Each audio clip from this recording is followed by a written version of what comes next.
সুপ্রিয় সুধী, আমি খন্দকার মাসুদুজ্জামান। আমার 12টি ইউটিউব চ্যানেল নিয়ে আমি কাজ করি এবং 2টি অনলাইন পোর্টাল আছে। দীর্ঘ 35-36 বছর প্রায় আমার সাংবাদিকতার পেশা। অনেক ছোট থেকে আমি রাজধানী ঢাকায় এবং জাতীয় প্রেস ক্লাবের সাথে সম্পৃক্ত হয়ে সাংবাদিক পেশায় জড়িত আছি। কিছু কিছু ব্যক্তিদের আমরা জাতীয় প্রেস ক্লাবের মধ্যে তাদের সাক্ষাৎ গ্রহণ করে থাকি। বিশেষ বিশেষ ব্যক্তি যাদের দেশের জন্য, রাষ্ট্রের জন্য পূর্বের ব্যাকগ্রাউন্ড আছে, যারা দেশ ও জাতি নিয়ে ভাবেন। ঠিক সেই ধরনের একজন ছাত্র নেতা থেকে, যিনি ঢাকা বিশ্ববিদ্যালয় থেকে পড়ালেখা শেষ করে তার পেশায় এসেছিলেন একজন প্রধান শিক্ষক। উনি শৈলকুপা ঝিনাইদহ জেলার নিত্যানন্দপুর স্কুলের প্রধান শিক্ষক ছিলেন। এখন উনি রিটায়ার্ড। পাশাপাশি উনি দেশ ও জাতি বা রাজনীতির সাথে সম্পৃক্ত যেটা আছে সেটা এখনও উনি ধরে রেখেছেন। সেই মোহাম্মদ নজরুল ইসলাম, সেই নজরুল ইসলাম সাহেবের আমরা আজকে জাতীয় প্রেস ক্লাবের মধ্যে পেয়েছি। তার কাছেই আমরা কিছু সাক্ষাৎ গ্রহণ করব এবং ওনার মুখ দিয়ে আমরা জানতে চাব কেমন বাংলাদেশ আপনারা চেয়েছিলেন এবং কেমন বাংলাদেশ আপনারা চান। আপনাদের দলের নেতারা, আপনি যে রাজনীতি করেন সেই রাজনীতির নেতারাও এখন জাতীয় সংসদ ভবনে আছেন এবং রাষ্ট্র কিভাবে বিনির্মাণ করবেন, কি আপনার বলার আছে এই বিষয়ে বলেন। তাদেরকে সরাসরি বলুন এবং মাননীয় প্রধানমন্ত্রীর দৃষ্টি আকর্ষণ যাতে হয় সেইভাবে বলুন। কি করলে রাষ্ট্র ভালো হয়, ভালো চলে। আপনার নাম পরিচয় দিয়ে বলুন। ধন্যবাদ সাংবাদিক বন্ধু। আমি মোহাম্মদ নজরুল ইসলাম, সাবেক মাধ্যমিক বিদ্যালয়ের প্রধান শিক্ষক। বর্তমান গণসংহতি আন্দোলনের সাথে আমি রাজনীতি করি। আমি ঝিনাইদহ জেলা শাখার আহ্বায়ক এবং কেন্দ্রীয় রাজনীতির সঙ্গে জড়িত।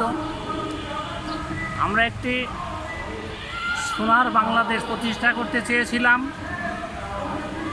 1971 সালের 30 লক্ষ শহীদের রক্তের বিনিময়ে, 2 লক্ষ মা বোনের সম্ভ্রমহানির বিনিময়ে, দীর্ঘ 9 মাস যুদ্ধের বিনিময়ে আমরা যে স্বাধীনতা পেয়েছি, যে স্বাধীনতার মূল মন্ত্র ছিল সাম্য, মানবিক মর্যাদা, সামাজিক ন্যায় বিচার প্রতিষ্ঠা করা। আর এই সাম্য ন্যায় বিচার প্রতিষ্ঠা করতে পারলেই আজকে সোনার বাংলাদেশ প্রতিষ্ঠিত হতো। কিন্তু দুঃখের বিষয়, স্বাধীনতার 55 বছরেও আজকে সেই কোনো মানুষের একটি স্বাধীন, সুন্দর, সার্বভৌম বাংলাদেশ প্রতিষ্ঠা হয়নি। তাই আমরা এদেশের 90% শ্রমজীবী মানুষের মুক্তি লড়াইয়ের সঙ্গে যুক্ত আছি। আমরা লড়াই সংগ্রাম চালিয়ে যাচ্ছি। এদেশের খেটে খাওয়া শ্রমজীবী মানুষ, এদেশের ছাত্র জনতার যে বৈষম্যহীন বাংলাদেশ প্রতিষ্ঠার লড়াই ছিল, গত 24-এর যে গণ অভ্যুত্থান, 90-এর যে গণ অভ্যুত্থান, 71-এর মুক্তিযুদ্ধর চেতনাকে আমরা ধারণ করি এবং এই চেতনার ভিতর দিয়ে আমরা একটি শ্রমজীবী মানুষের রাষ্ট্র প্রতিষ্ঠা করতে চাই। এই যে নির্বাচন হয়ে গিয়ে নতুন সরকার গঠিত হয়েছে, আমরা দেখছি এই নতুন সরকারের যে সমস্ত সংস্কারমূলক কাজের ভিতর দিয়ে একটি স্বাধীন, সার্বভৌম, গণতান্ত্রিক বাংলাদেশ প্রতিষ্ঠা হওয়ার লক্ষ্যে আগানোর কথা ছিল, আমরা এখন দেখছি গতানুগতিক ধারায় পরিচালিত হচ্ছে। এবং তাতে আমরা মনে করি বাংলাদেশের যে শ্রমজীবী মানুষ যে রাষ্ট্রে আশা করে, যে সুন্দর বাংলাদেশ চাই, সে বাংলাদেশ আমরা পাবো কিনা আমরা সন্দেহ আছে। তাই আমরা চাই এদেশের মানুষ যে গণতান্ত্রিক রূপান্তর চাই, যে একটি বৈষম্যহীন বাংলাদেশ প্রতিষ্ঠা করতে চাই, সেই লড়াইকে এগিয়ে নিয়ে যেতে হবে এবং আগামীতে আবার জনতার আন্দোলন, জনতার অভ্যুত্থান গড়ে উঠবে এবং সত্যিকারের একটি সোনার বাংলাদেশ প্রতিষ্ঠিত হবে। সেই আশায় আমরা কোনো মানুষের মুক্তির লড়াই চালিয়ে যাচ্ছি। আমরা আশা করি অবশ্যই একদিন সফল হব। আপনাকে অনেক অনেক ধন্যবাদ আমাদের চ্যানেলগুলির পক্ষ থেকে। আপনাকেও অসংখ্য ধন্যবাদ। শুধু দর্শক, আসলে বাংলাদেশটা আমরা কেমন চেয়েছিলাম, মূলত আমি সাংবাদিক পেশায় থাকলেও আমি বাংলাদেশ জাতীয়তাবাদী দল বিএনপির একজন বলিষ্ঠ কর্মী আমি বলবো। কারণ শহীদ প্রেসিডেন্ট জিয়াউর রহমানের হাত ধরে এবং আমাদের কেন্দ্রীয় নেতা মেজর জেনারেল মজিদুল হক সাহেব উনি জাগো দল থেকে বিএনপিতে এনেছিলেন। সেই সূত্রে আমরা বিএনপির ফাউন্ডার।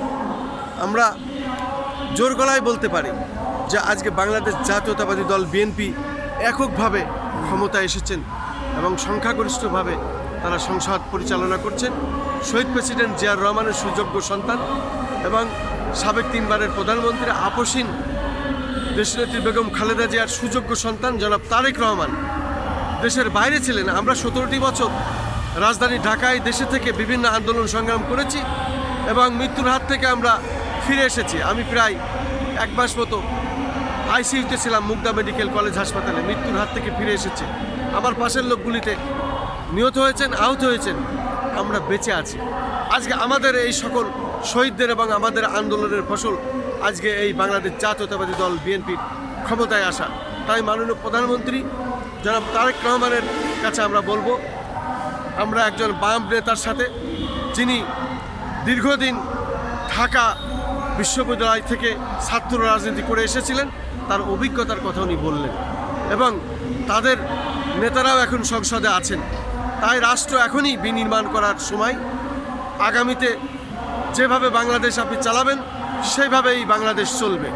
আমরা আশা করি আপনি বাংলাদেশকে সঠিক একটি রাষ্ট্রে এবং বিশ্বের মধ্যে বাংলাদেশ একটি স্বাধীন রাষ্ট্র, সেই স্বাধীন রাষ্ট্রকে আপনি যৌক্তিকভাবে বিশ্বের দরবারে তুলে ধরবেন, এই প্রত্যাশাই আমরা করি। কারণ 55 বৎসরে আজকে আমরা স্বাধীনতার কোনো স্বাদ ভোগ করতে পারি নাই।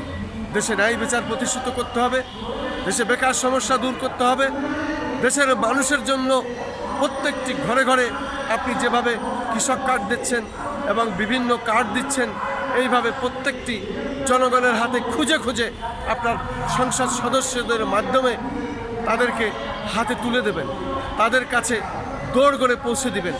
এবং দুর্নীতিকে আপনি বলেছিলেন আমি লাগাম টেনে ধরব। শুধু দুর্নীতিই নয়, বিগত আমলেও এ পর্যন্ত বিএনপি সরকার আসার পরেও যেসব দুর্নীতি হয়েছে, সেই সব সংসদ সদস্য, সেই সব চেয়ারম্যান, সেই সব রাজনৈতিক নেতাদেরও আপনি আইনের আওতায় আনবেন। তারা কালো টাকার পাহাড় গড়েছে, কালো টাকার মালিক হয়েছে, তারাই কিন্তু আবার আওয়ামী লীগের সাথেই আতাত করে টাকা পয়সা খেয়ে তাদেরকে বিদেশ পাচার করেছেন এবং তাদের সাথে যোগাযোগ রেখে এই দোসরদের সাথেই তারা সেই টাকা পয়সা নিয়ে আবার তারা টাকার পাহাড় গড়ে খাচ্ছেন। এর পরিবর্তন ঘটাতে হবে, অবশ্যই পরিবর্তন আপনার হাত দিয়েই হবে। এই প্রত্যাশায় আমি খন্দকার মাসুদুজ্জামান, জাতীয় প্রেস ক্লাবের মধ্য থেকে, রাজধানী ঢাকা।